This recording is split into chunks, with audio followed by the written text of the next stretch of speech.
Hello all the RCG Racing subscribers. So today we've got this John Deere in here.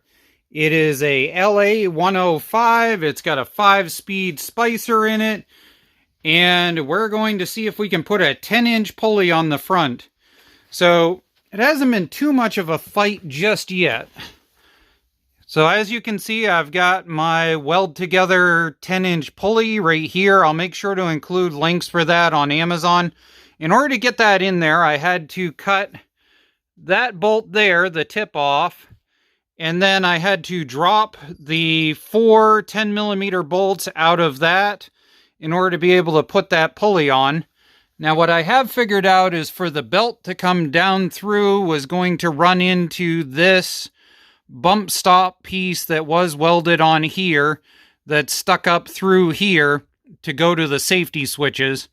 So I cut that off. So now we should have a straightaway from here to this pulley and around this one. But what I'm going to have to do now is if we look down through and we scope down that way, we've got the entrance into the pulley there. And if we come up here, that is right in the way of that. So what I've got to do is something that you don't want to do. You would prefer to go straight from here all the way down through to your transmission without anything in the way. But I don't have that option here.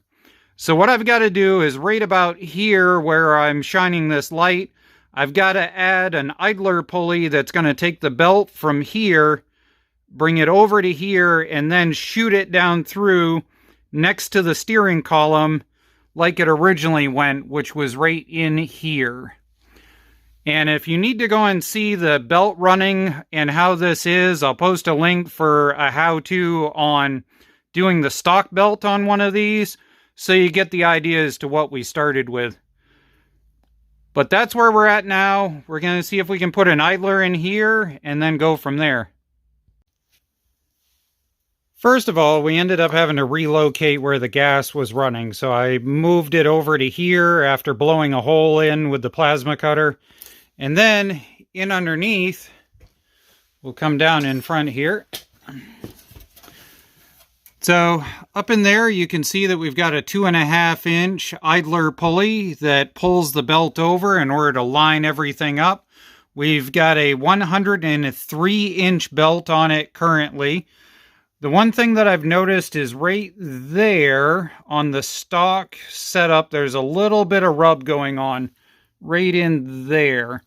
So once we get this powered up, we'll see whether it ends up working with this 103-inch belt, and then we'll go from there on what needs to be done next.